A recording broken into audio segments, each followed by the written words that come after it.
Someone in the chat just said, "Good evening, all of you filthy, rotten deplorables." You know, I will not greet you like that, but I will say, welcome to Nightly Scroll. I'm Hayley Caronia. Happy Tuesday evening, everyone. Thank you for joining me. Thank you especially to everyone in the chat who is joining me live. I love when we can have a bunch of people in the chat live. It's fun. So 6 p.m. Eastern time, if that's, if you're available, you got to watch on Rumble, rumble.com/Hayley. That's where you can watch Nightly Scroll. It is the only place you can watch Nightly Scroll right now. And then if you want to listen later on, you could do that on Apple Podcasts, Spotify, wherever you get your shows. But I am just happy that you are here. So let's get into what I have for you tonight. First, Illinois Governor J.B. Pritzker. He is huffing and puffing, trying to be the big bad wolf, hurling threats at President Trump, but he is getting humbled really quick. Now, the climate alarmists are back. This time they are coming for your gas stoves again, this time on the state level. I'm going to blind react to Meghan Markle's sit down with Bloomberg. I just sent the clips or the full interview over to Andy and Justin. They had to watch it, not me. Justin was thrilled cutting the clips today. He said, "I can't believe I watched this whole thing," to which I didn't reply because I was busy putting the rest of the show together, but watch it on double speed. It's not that bad. Just 20 minutes of your time. It could be worse. I could make you watch worse things for the sake of the show. But anyway, I'm going to have some fun reaction to more liberal lunacy and scrolling time as always. So put your phones on Do Not Disturb. Nightly Scroll starts now.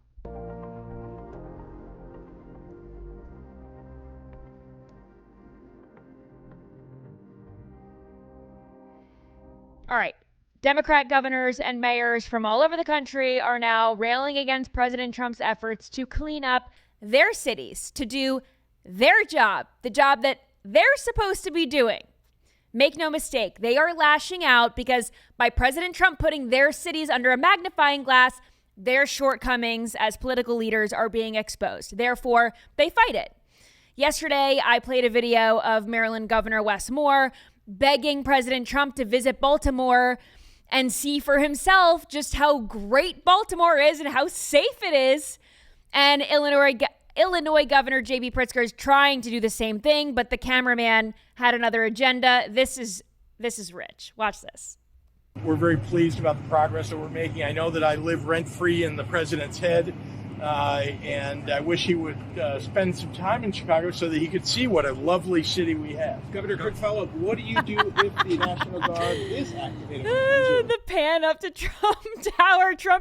He's like, I live in President Trump's head. Meanwhile, Trump Tower looming over Governor Pritzker in the video. It's so good. He's saying, I wish he would just spend time in the city to see how beautiful it is.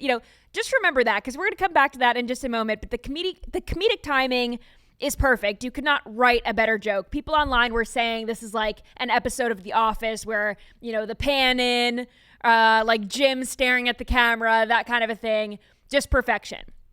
I wish President Trump would come see how beautiful this city is, panning up to the beautiful building with his name on it, the name of a real estate mogul who helped build some of the best parts of the worst parts of America, right? In these blue cities. So back when cities were booming and citizens were thriving instead of fighting or fearing for their lives or both. But just minutes after JB says he wishes Trump would come to Chicago, he changed his tune. Watch this. Mr. President, do not come to Chicago.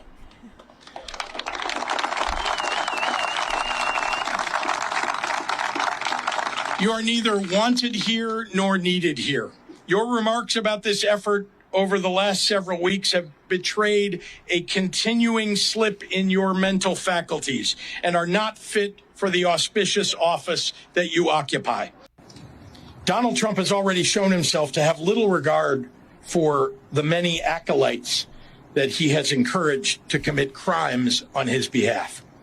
You can delay justice for a time, but history shows you cannot prevent it from finding you eventually. If you hurt my people, nothing will stop me, not time or political circumstance, from making sure that you face justice under our constitutional rule of law. He went from come on down to don't come really, really quick. I mean, really quick, within minutes. honestly. Not only that, he threatened to bring the rule of law down on President Trump, claiming that deploying the National Guard to clean up crime is some crime against humanity itself. Is it because Governor Pritzker is feeling a little threatened that his failures as governor may be exposed? He went on in his speech to question President Trump's motives for this. This is what he said. If this was really about fighting crime and making the streets safe, what possible justification could the White House have for planning such an exceptional action without any conversations or consultations with the governor, the mayor, or the police? And then he said, let me answer that question. This is not about fighting crime. This is about Donald Trump searching for any justification to deploy the military in a blue city, in a blue state, to try to intimidate his political rivals. Now, let me answer that question, because JB didn't do such a good job. Allow me. Why would you call people who failed their people repeatedly? Why would you call those people for help in trying to clean up their mess? Why would President Trump call a bunch of politicians with a victim mentality and obsession with DEI, people who routinely put politics over people? I wonder if Governor Pritzker has ever talked to the people in his city about their experiences. Not his colleagues, nor his peers who live in doorman buildings and have private security, but people who actually have to look over their shoulder in their neighborhood. Governor J.B. Pritzker claims that President Trump is crazy and losing his mental faculties for thinking that Chicago isn't safe. And I see leftists online arguing a lot that cities aren't as dangerous as they make it out to be on Fox News. So don't take it from Fox News. Don't take it from me. Take it from women actually living in Chicago, on the South Side, and in inner cities across the nation. Watch. Why didn't you have that interview on the South Side, sir? Okay? Why don't you go to the South Side and have that interview so we can really see the streets of Chicago and how things are going on in Chicago? Because for years it's been reported that Chicago has had one of the highest murder rates. Okay? Black on black crimes for the party that loves to promote Black Lives Matter. We didn't hardly hear anything about all of those killings that were reportedly happening in Chicago weekend after weekend. But don't let it be a white cop on the black guy, because we gonna hear that nonstop. Because y'all love to run that division, because that's how y'all keep us going against each other and staying in power. But now that's coming to an end. Do you not understand that this is what the residents want? I'm not talking about the bougie upper echelons, bougie blacks. I'm talking about the everyday grandmas that have to deal with these homeless people peeing and pooping on their steps, and then they have to clean it up. They don't feel safe when they walk into their neighborhood. The gangs and the dope boys are just standing around the corner, do you not understand this is what they want? If y'all would be a motherfucking parent to the motherfucking kids, I'm sure they wouldn't be bringing them people down to the city to treat them like the fucking animals that they fucking are. Like, are y'all fucking slow? Why the fuck are y'all on this app acting slow? Like, y'all little dirty ass kids wasn't stealing people cars for the past 2 years, just out here killing, just being fucking a nuisance to the fucking community. Why are y'all on this bitch acting slow? I'm so happy. Put them little bitches away. Take them little bitches up off the fucking street. Oh my God. Yes, I hate to see a group of little ass fucking teens. I ain't gonna lie. As soon as I see a group of them little bitches together, I just instantly think the worst. So yeah, get them the fuck out of here. I know she's being funny, but I totally feel her. Like when she says that she sees a group of these teens and they're doing whatever they're doing, stealing cars or whatever, get them out. And she called the parents out for their role in this. And I appreciate that, because where the hell are the parents? Well, that's my point, is she knows that she's a mom and she knows where she doesn't want her kids to go. Right. And so, I mean, this is passion from local people. Like, right. They know who it is, they know where it's at, and they know it's as bad as people are saying that it is. Yeah, so and the bougie teens politicians can point to wherever they want to, but the neighborhood people know. Totally. And this woman is saying, when I see these teens, I know that they're up to no good and they make me feel unsafe. So, okay, we're hearing it from people who actually live in these cities and in these areas, and they are saying, okay, we agree with President Trump. So I wonder if Governor Pritzker would call them crazy too.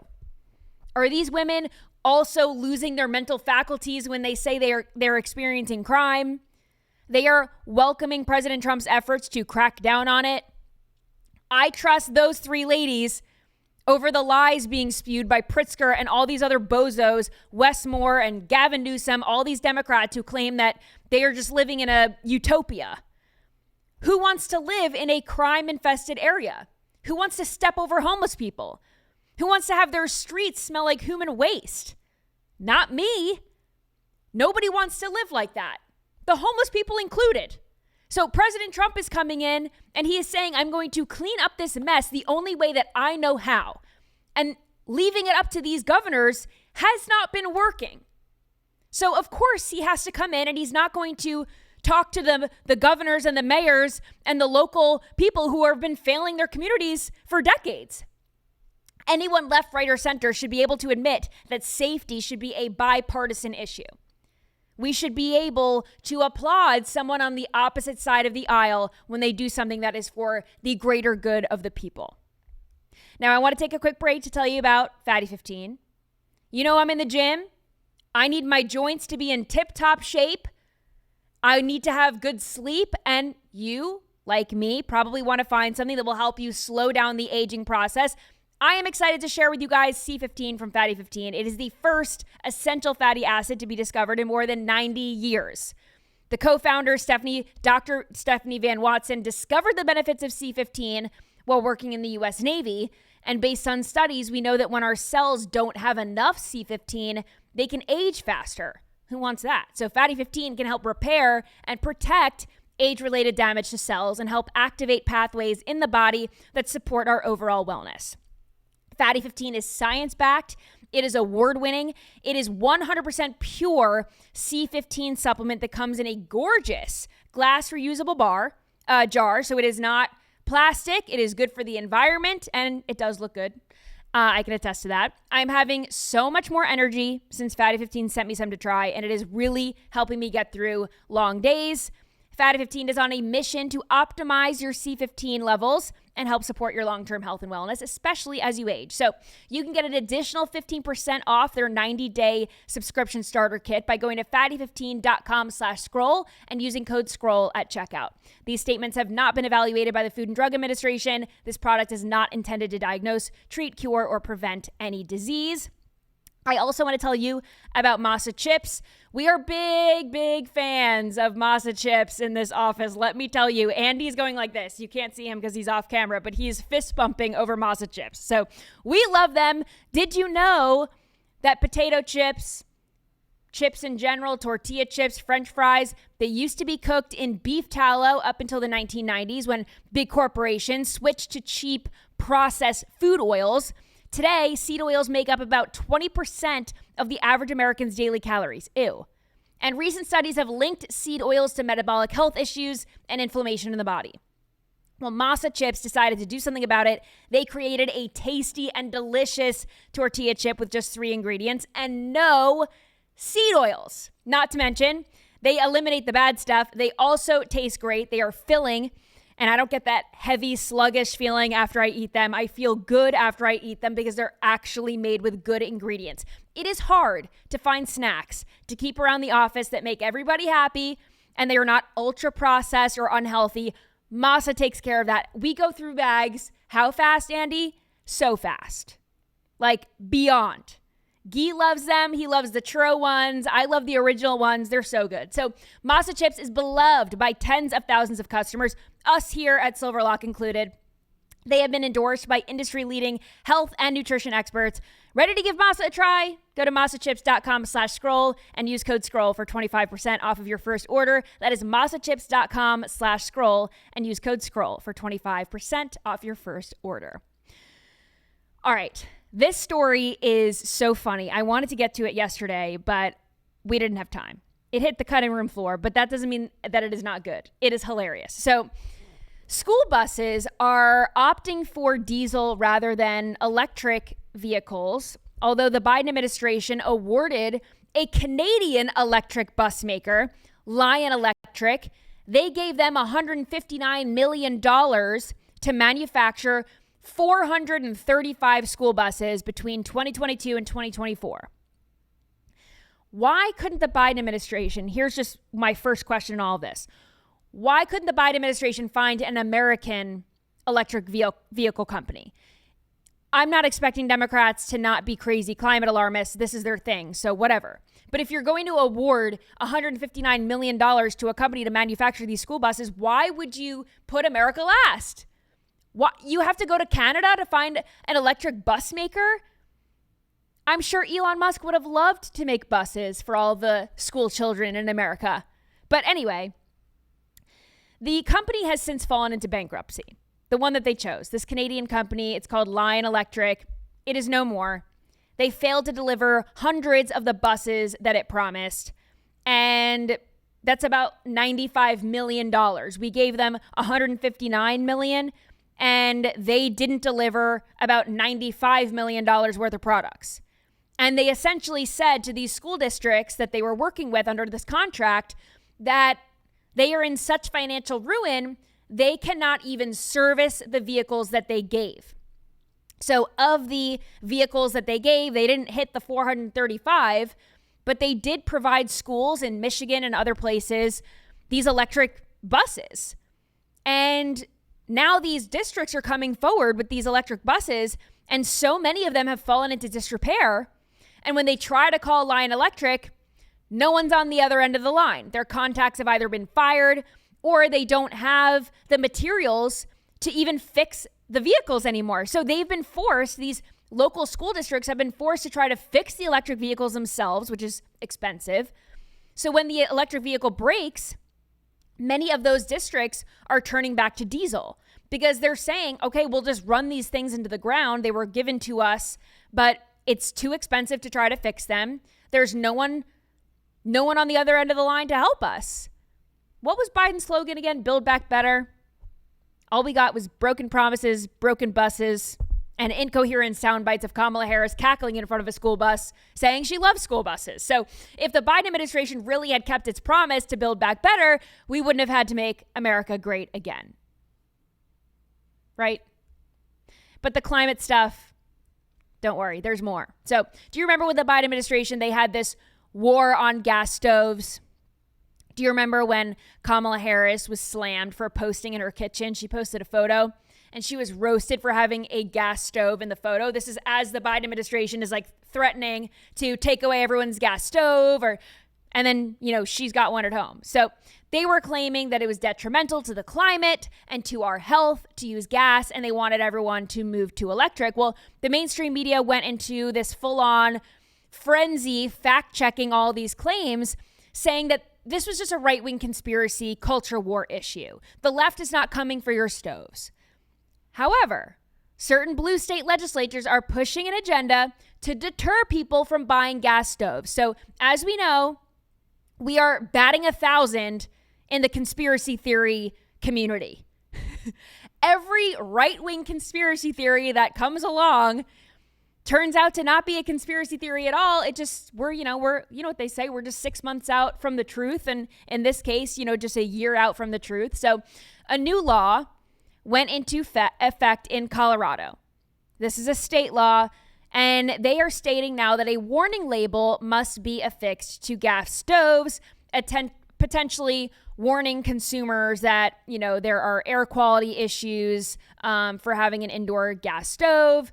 And, this appliance could basically kill you over time or cause illness, right? This is kind of like a Surgeon's General warning about, not drinking when you're pregnant or things like that, not smoking. So, but these are the same Democrats who will say that taking food dyes out of children's food and cereal won't make that big of a difference.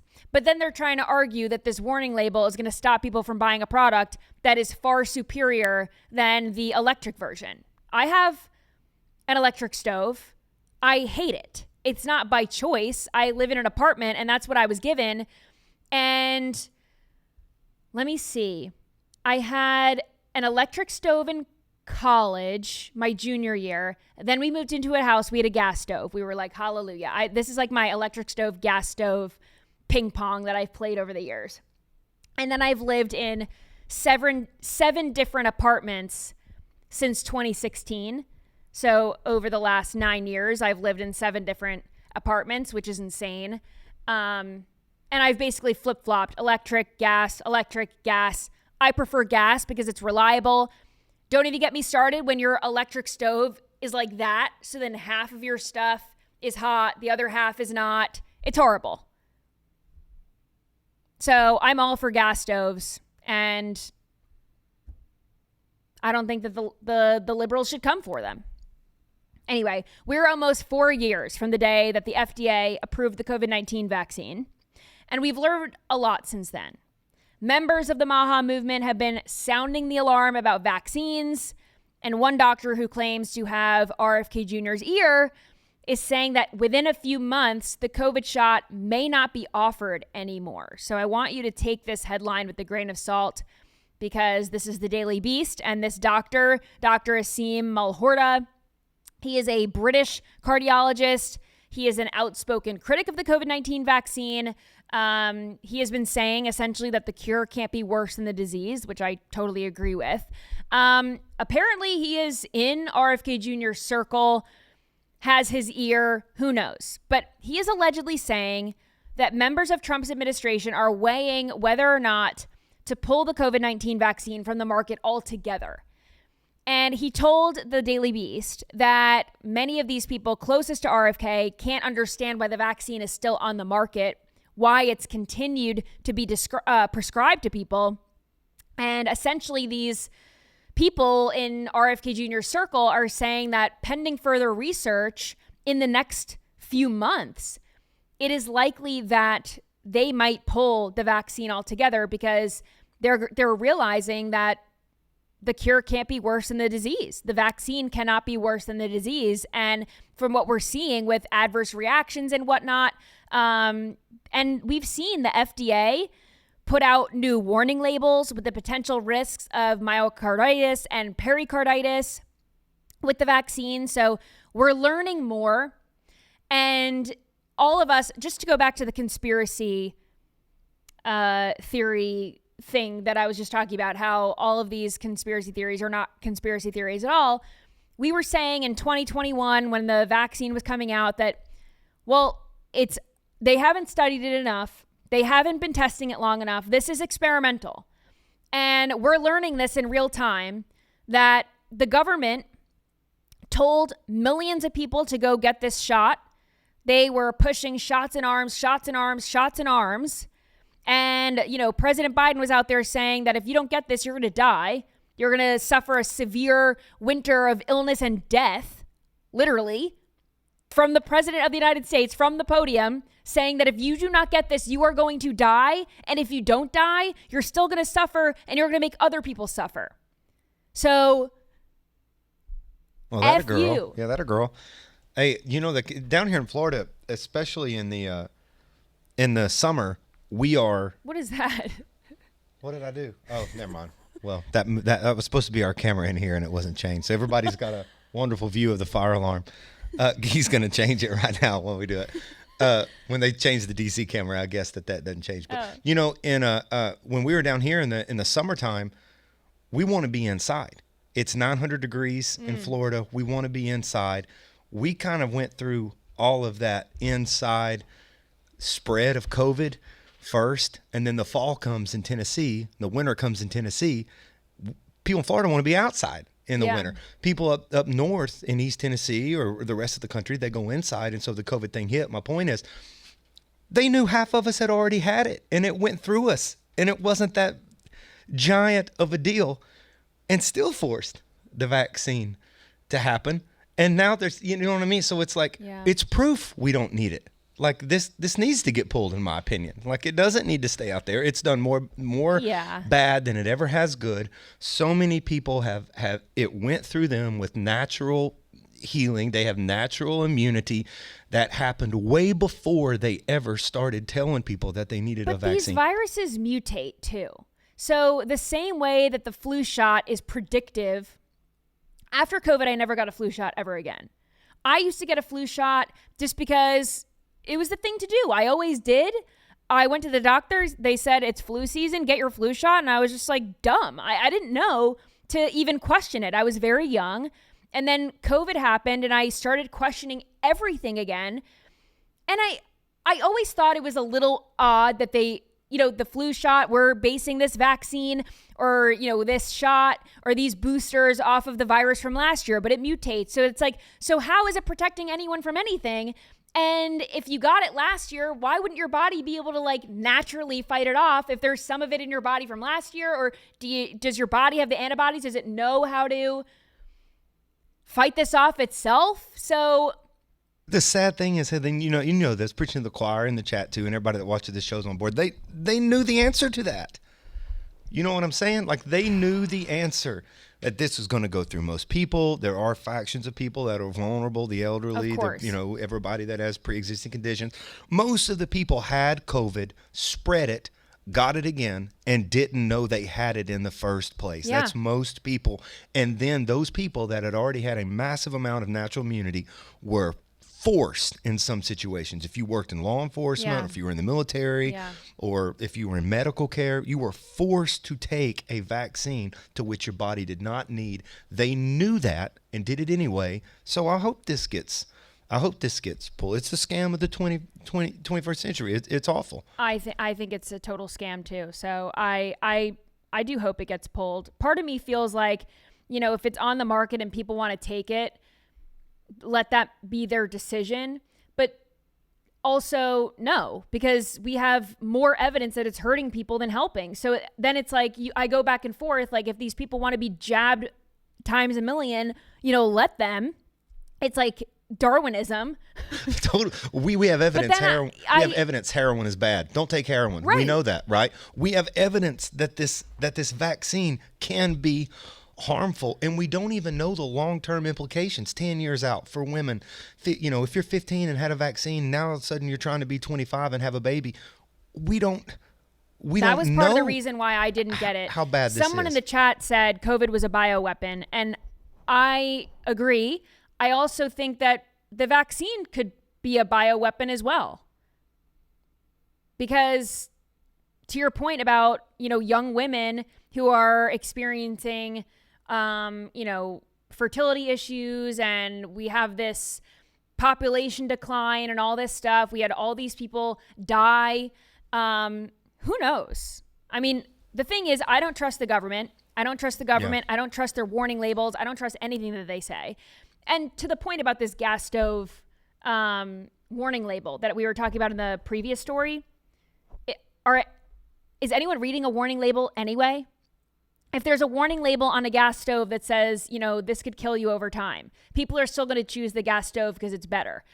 If the FDA puts a warning label on the COVID-19 vaccine, the people who are going to get the vaccine are going to get the vaccine regardless, because a lot of people trust what their doctor says, because they always have, up until COVID, no one had a reason to not trust their doctors. And now when people do some digging and they find out that all their doctors are bought and paid for, and they're getting a kickback from all the drugs that they put you on and the vaccines that they put you on, now everyone's eyes are open to this. It's time for the medical community to actually be on par with what the literature is about this. Jay Bhattacharya, people like RFK, like we absolutely know that this is no good. I agree with that guy in the chat. COVID, the actual strand of COVID with the spike protein, that was the scare. Yeah. The real control and the real hurt might be done to the world through the vaccine. That's a great point. And it's keeping people afraid of COVID. I had COVID probably 3 times that I know of, and if I've had it again, no idea, because I have the immunity. But that's why I didn't like that it was getting pushed on everyone. Obviously, it was getting pushed to older people first and people with comorbidities and whatnot. Totally get it. But then when it was time for, okay, now it's your turn. Healthy 20-year-olds, who go to the gym 6 days a week, you need to wear a mask and you need to get this shot. I was like, no. You shouldn't have. There's no reason for you. Like the real. And I'd had it 3 times. The real scary thing is the real conspiracy-esque thing for me is the population control aspect. Oh, I totally. In this. Totally. Ugh. That's so scary to think about. Yeah. Someone said, "Girl, you had a cold." I know. I was fine. That's why I didn't get the vaccine. I was like, this is stupid. But anyway, If the vaccines are causing heart issues in the Trump administration, they're going to do more research. And then if they have more stats to go off of, this isn't just, the Biden administration era fear mongering, take this or you're going to kill your grandma.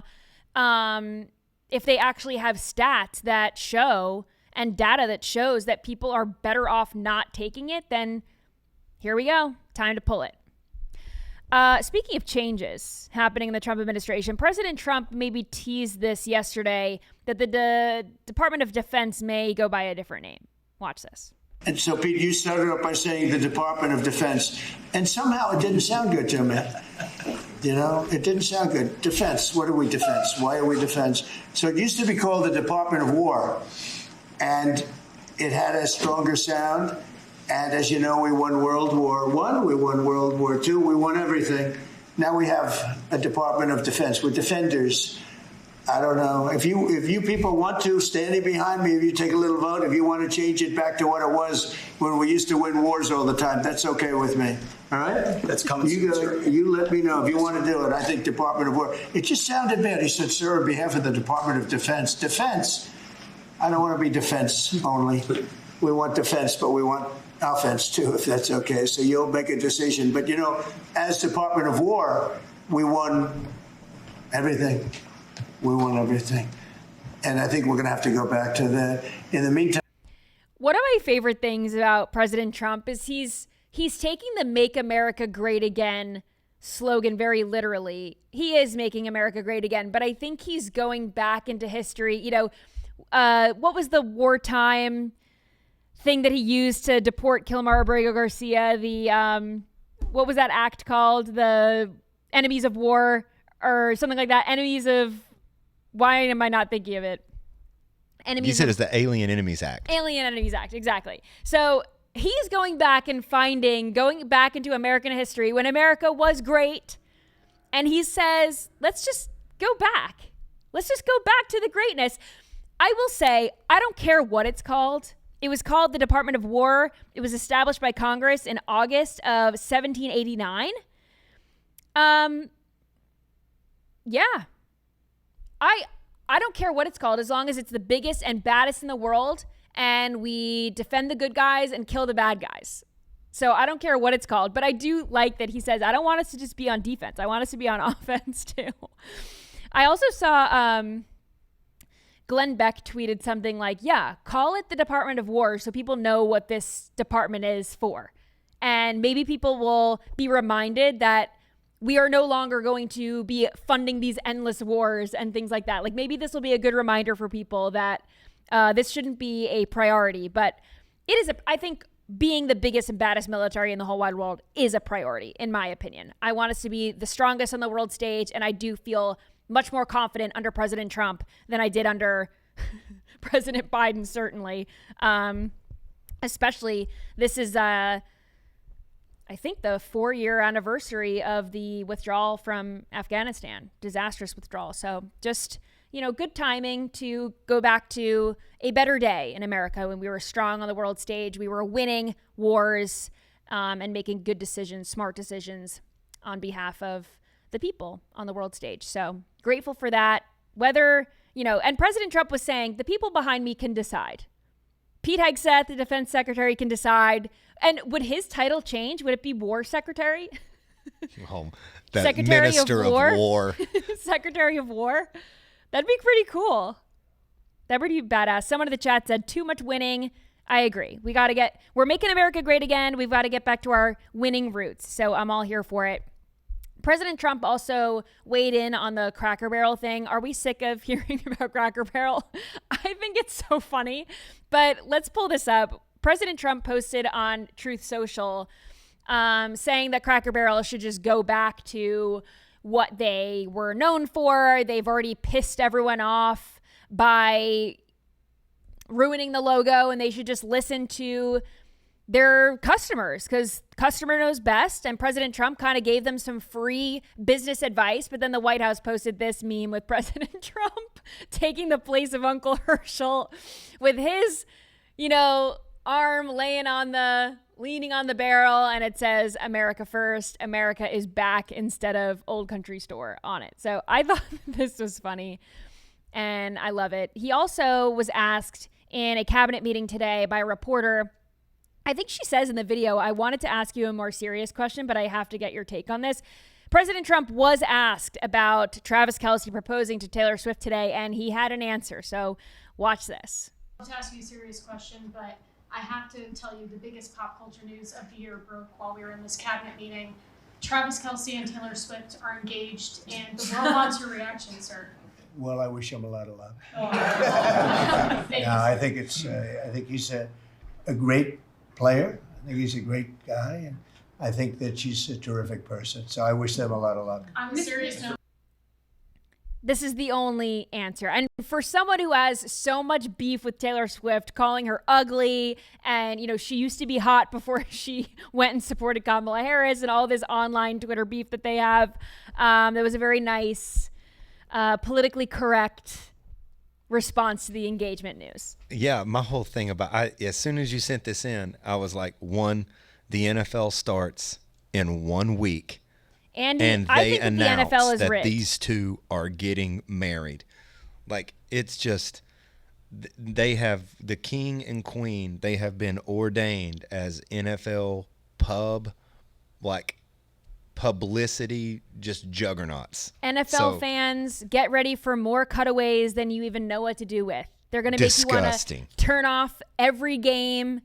If you're a whatever fan, they're going to turn you into a Taylor Swift fan. That's right what now, the NFL is trying to do. Let's do it. Let's get to chat. What are the odds she performs at the Super Bowl? People are saying that. It has to be. As much as the NFL, Disney just did a 6-part series with the Kansas City Chiefs, like a Disney ESPN collaboration. Can you look this up? I believe there is something with the reason why Taylor Swift hasn't performed at the Super Bowl before is because there's something with Jay-Z's music company where he has a say in. There is some reason why she hasn't, and I don't know what it is. Don't quote me on that.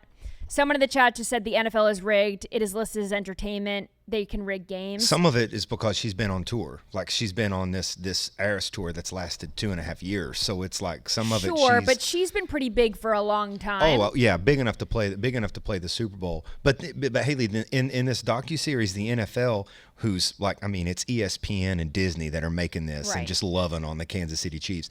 They go into detail about how much Taylor Swift has blown up their viewership, their reach.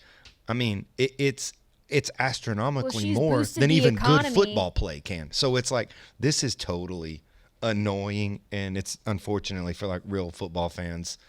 No, it's not ending. This is just going to last forever. The football aside, I will say I find Taylor Swift and Travis Kelce both uniquely annoying.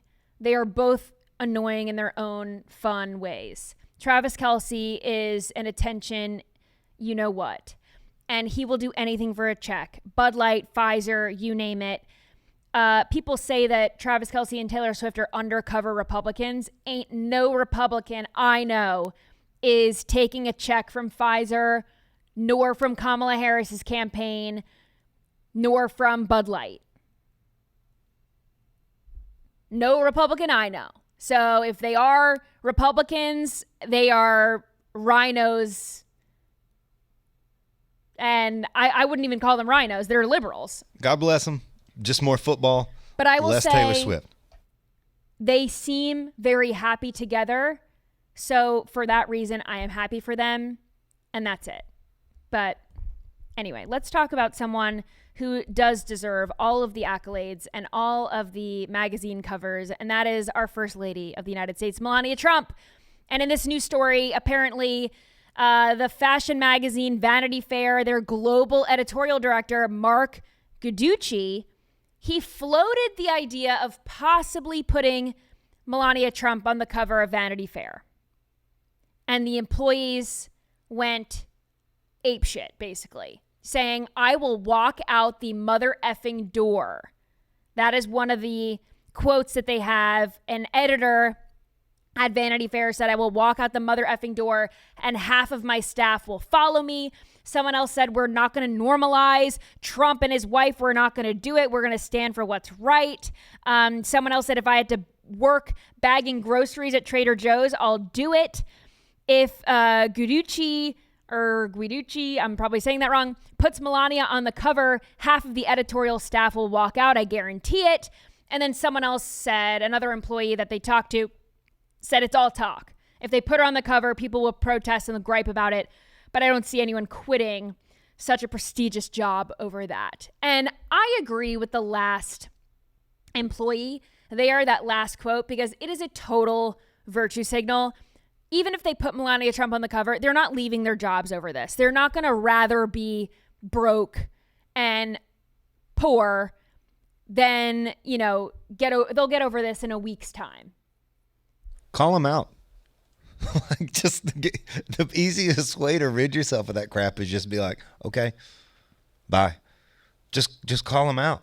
Like, I agree with you too. When push comes to shove, nobody's gonna leave a job like that. That's an echelon job just because you put a person you don't agree with on the cover. But like, she's also the standard of the type of person that should be on the cover of these magazines. She totally should be. So when these people chirp like this, call them out. Okay, let them chirp. Sweet. Bye. Let them chirp. Because plus, Melania does not care to be on the covers anymore. She essentially told Fox News, they asked her about this a few weeks or months ago, whenever they did their last interview with her. And she essentially told Fox News she has bigger fish to fry at the moment. She's the first lady of the United States. She doesn't care if she's on the covers of Vogue and all this. She's already been on the covers. So who cares? But this guy, Mark Guiducci, if I'm saying that right, is obviously smart. Because he probably sees all the anti-Trump stances that a lot of these companies have taken. And he's seen them all fail, lose market value, have to lay off their staff. The majority of the country does not feel represented by the blue hairs screaming at the sky. A Melania Trump cover would undeniably make them money because none of the other magazines are doing it. They all snubbed her during President Trump's first term. So it would make news. It would sell magazines because it would be iconic because she's iconic and gorgeous. It would be one of a kind. Most in the industry don't have the balls to do it, although that sounds ridiculous because she's a model and she's gorgeous and she's the best dressed ever. But he is smart for another reason because I think he has a pulse on Americans and how they're feeling. He knows that not only Republicans think Melania Trump is beautiful. I see edits of Melania Trump on TikTok in all of her gorgeous gowns and her high heels and her jackets and everything. She looks gorgeous in every single one. She is the best dressed First Lady of the United States since Jackie Kennedy, hands down. She is chic, sophisticated, classic, tasteful. And liberals in the comment section admit how well dressed she is. They say she's iconic. She has this cult following of liberals who actually find her funny. They find her rants about, being annoyed with the Christmas decorations that leaked. They find that funny. They theorize that Melania actually hates President Trump behind the scenes, which I don't agree with. But even liberal women are obsessed with her. They are talking about her. She is clearly a cultural icon. So that tells me that this guy, this global editor, has his finger on the pulse of what women are talking about. Republican, Democrat, doesn't matter when it comes to fashion. And unfortunately, he probably won't get his way because of all these empty threats. But I think it would be a very smart move by Vanity Fair to feature Melania Trump. I would buy that. It would fly off the newsstands. And these news outlets, especially these iconic magazines, Rolling Stone, Vanity Fair, print, they're not doing as good as they were 20 years ago as a baseline anyway. So why not do something for the sake of the magazine that is going to sell? Yeah. Like it just makes no sense. So like those people that gripe about it and fuss about it, like, bye. Plus, I feel like Republicans are not buying Vanity Fair anyway. So even like the threat of a boycott wouldn't do anything. I just think it'd be cool to feature her. But they won't. So. Well, who knows if they did a great shoot and did a fair interview? I mean, Republicans they have nothing to just lose. want fairness. I mean, it's not like we're shoving middle fingers at everything. We just want fairness. One of these magazines, just be fair. Do something honest. They might lose some of the staffers. Maybe people would, you know, people in the middle and on the right are creative too. Let them go. Totally. The people are, you know, the inmates are ruling the asylum in a lot of these places. Let them go. Hire people that want to be there, that are going to be humble and going to work hard, and they care about like what they're doing. They care about the people they're doing it with. Let them go. Amen. I've got one more video before we get to scrolling time. So this is Snoop Dogg saying he is afraid to take his grandson to watch movies now because of all of the LGBTQ propaganda. Here he is on the It's Giving podcast. Watch. That's what you see. They putting it everywhere. Yeah. I took my grandson to see what was the movie with Buzz Light. Toy Story? Not that one, but the new Buzz. The Lightyear. I think it's called Lightyear. Yeah, with Keke Palmer's in that movie. Okay. She plays like the daughter. So we watching it, and the lady, which is Keke's mama, they move on into the space years. They move down the line. They're like, man, she had a baby with a woman. Well, my grandson in the middle of the movie like, Papa Snoop, how she have a baby with a woman? She a woman. Oh, shit. I didn't come in for this shit. I just came to watch the damn movie. Hey, man, watch the movie. They just said she had a baby. They both women. How did she have a baby? Shh. The movie ain't over with. So it's like, I'm scared to go to the movies now. Like, y'all throwing me in the middle of shit that I don't have an answer for. What'd you tell them? Watch the movie. Eat this popcorn. Shh. You said, we don't know. We don't know. It threw me for a loop. I'm like, what part of the movie was this? These are kids that we have to show that at this age. Like, that part. They're going to ask questions. Yeah. They are going to ask. I don't have the answer. Yeah. I would pay money to see Snoop Dogg give the birds and the bees talk to his grandkids. I think that would be very entertaining. Snoop Dogg has a really interesting history in the 90s about giving the birds and the bees talk through his records, but I think he's come a long way. I give him some credit. He's come a long way. I have an opinion that is going to piss people off, which happens quite often on this show, but I have to just say it. I think parents and grandparents have to have the answers to these questions, and they have to be prepared to answer them sooner than later. Because this is how our society is. It has changed. You don't have to like it. I don't like it. But you can either let your kid or your grandkid be confused, or you can be equipped to have the conversation with your family about your morals, your values, your beliefs, and also the truth that some relationships look different. And two women or two men who decide to be in a relationship and adopt a child or use a surrogate or whatever, that exists. That's reality. And what Disney and some of these other companies are doing is they are depicting that reality because they know that those kids are going to grow up and watch cartoons, they're going to watch movies, and they will say, hey, that's the family structure that I grew up with. That's what they're doing. They are trying to cater to all kids, okay? And this is a reality that is new for a lot of people. Grandparents are especially not used to seeing this depicted in children's films, so they're not prepared to discuss it, and I think they should be.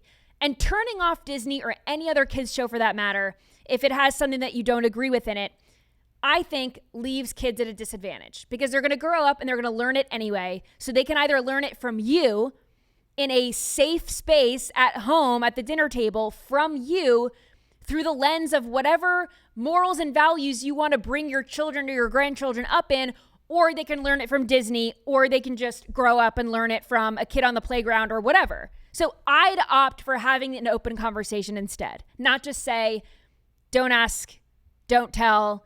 I don't think that's the way to go. Let me push on you just 1 second, and you. Sure, I already know I'm going to piss people off. No. This isn't about being pissed off.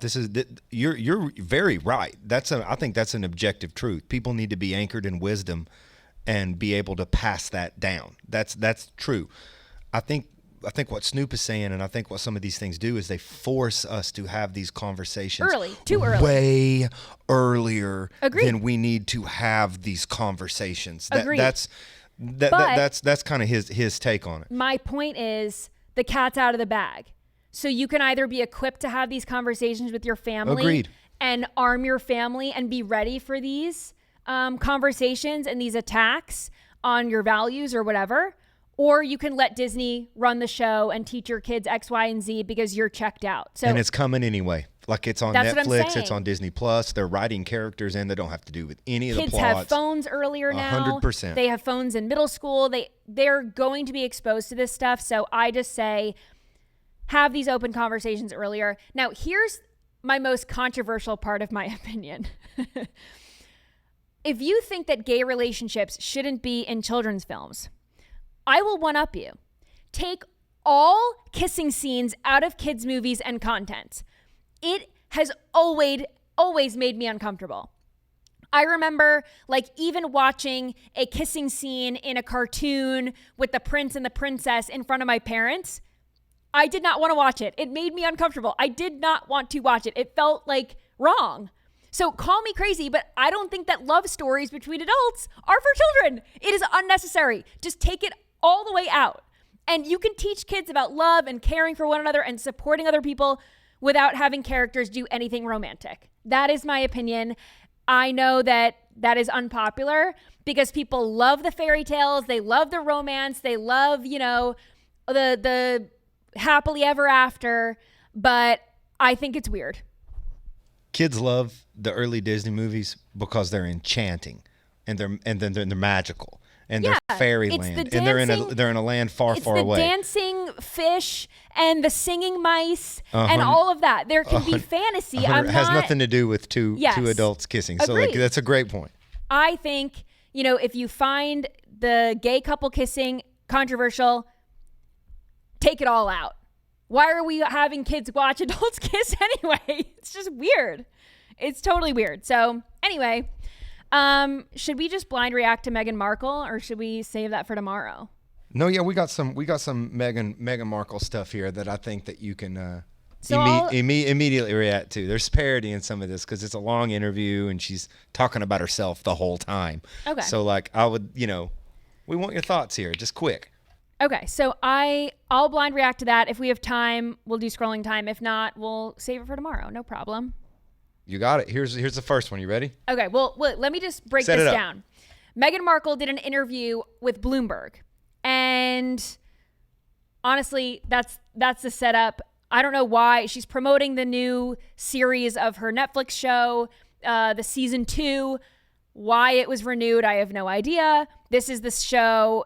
What is it called? As Ever with Love Meghan. It's something gay.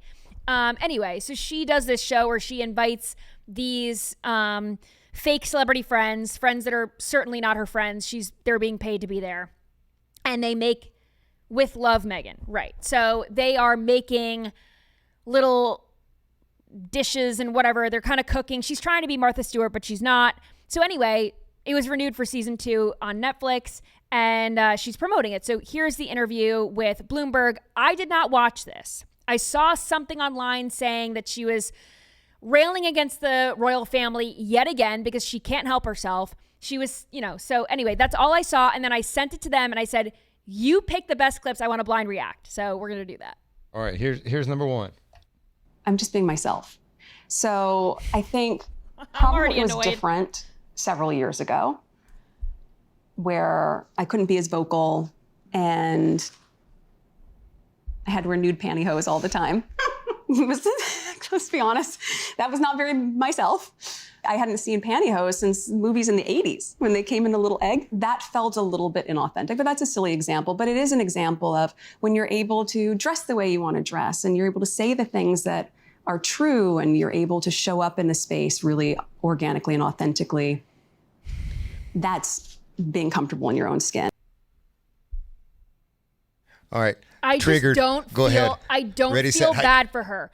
I don't feel bad for her because she's a duchess. She's a duchess. She was marrying into a extremely wealthy family, one of the most famous families, the royal family.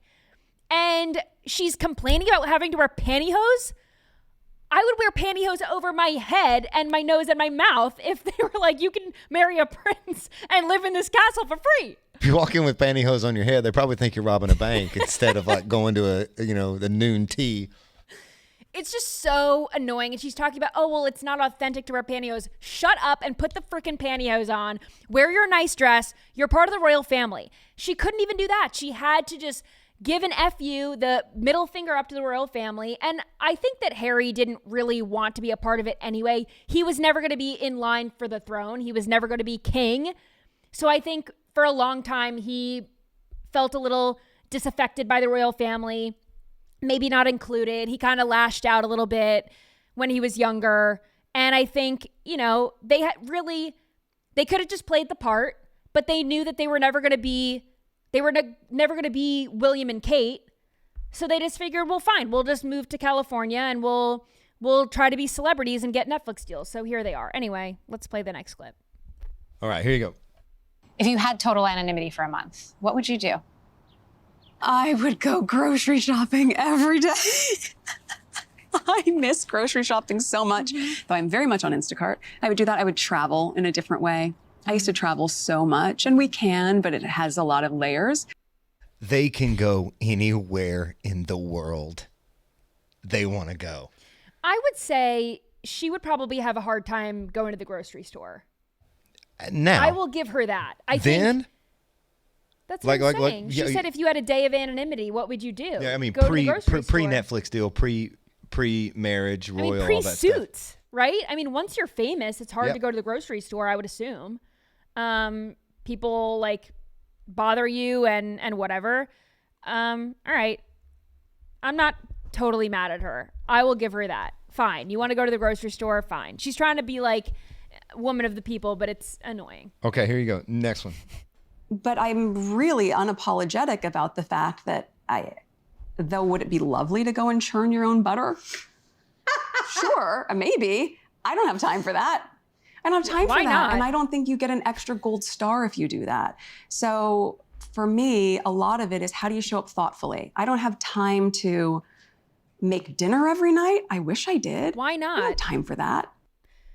Why not? What is she busy with? That's the point. This whole line of questioning is to try to bring her down from, Duchess to normal. That's the essence of the whole interview, is to bring her down normal. Nobody thinks she's anything special. So but she is railing on trad wives or stay-at-home moms who want to churn their own butter or make sourdough bread or something like that, which is all the rage these days. People want to make their own bread. They're kind of getting into the homesteading thing. I think a lot of people in the Maha movement have realized that our food is poisoning us, and a lot of moms who care about their families and their well-being don't want to feed their families crap. So they make a lot of stuff at home.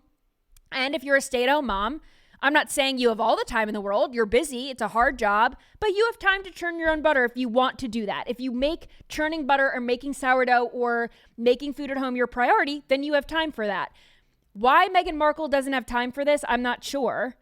I mean, she could churn butter on her damn show. That's what her whole show's about. She's trying to be Martha Stewart, and she's not. So why shame women who want to do that? I mean, who cares? Because she can't help herself, and she has no interest in doing that. Her interest is to be elitist. Yeah. So in any attempt that she can down herself to connect to like normalcy, I'd like to get up in the morning and fry an egg and put it on toast with some avocado, but I just don't have any time. So I get Gregory the butler to do that for me 5 days a week. It's like she cannot help herself but to stay elite. She's trying to be a trad wife influencer and then in the same breath hating on the women that would maybe watch her show to watch her make food at home and things like that. But she's phony. That's the thing. That's why she hates on the trad wives, because they're legitimate and she's phony. So the last one here just sort of doubles down. It's phony, even though it's quick, but this is her eating. Well, you asked earlier about if you know the pressure to be real. We're human, we eat. Yeah. It's not always going to be elegant and beautiful, but it's going to be delicious. We lick our fingers. Yes. Wow. So they have to comment on the fact that they bit into a hamburger and it got messy.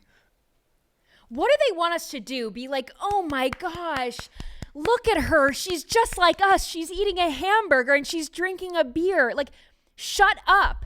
Also, Meghan Markle is not licking her fingers. That's disgusting. I don't care if you're a princess, a duchess, or you're a regular person. Do not lick your freaking fingers. It's gross. The interviewer, like, and we lick our fingers. We do? I'd love to know what your heart rate is right now. Like, I love your blood pressure. When you start talking about Meghan Markle, it's like, I don't know, steam starts coming out. Like, this is fun. I'm not trying to be a hater, but she makes it so easy. She really does make it so easy. She represents the core issue of what is the problem. It's an elitist idea. I'm here and you're down there. And what we see down here is there's no talent with her. She's just so phony, but all she can talk about is being genuine. And I think if you have to remind people constantly and talk so much about how genuine you are and how down to earth you are, I don't think you are. I think she's trying to say it over and over again, and then she's going to start believing it one day. But it's not true. She is phony. Anyway, on that note, I'm glad we ended with my Meghan Markle rant. Thank you for joining me on this episode of Nightly Scroll. I had a lot of fun. I hope you did too. We're going to have a lot more fun tomorrow because I've got my scrolling time segment for tomorrow that we didn't get to. So stay tuned for that. In the meantime, you can follow me on social media at Hayley Caronia, Hayley, for all the people who can't spell it. What are you looking at? Cracker Barrel scraps new logo design, keeps old timer after listening to customers. Just in. So as you're waving bye to everybody, let's just remind them, come on down to the country store with Uncle Herschel. We'll see you there, folks. Whoa. Well, obviously this is because of the stock price or President Trump's Truth Social post. Because didn't he say, can you pull up President Trump's Truth Social post? He said something about well, maybe I'll give them an incentive or something, and I forgot what he said, so we'll pull it up. We'll read President Trump's words so that we get it right here. But I think that President Trump said that he would maybe talk to them. He obviously urged them to go back. He gave them the free business advice to say, you should go back and listen to your customers. They're the only people who know your brand. They love your brand. They're pissed off at you. Listen to them. And then Cracker Barrel did say that they listen. Okay, we hear you. We messed up. We should have done this better, whatever, but not enough. So here's what President Trump said on Truth Social. This was earlier this morning.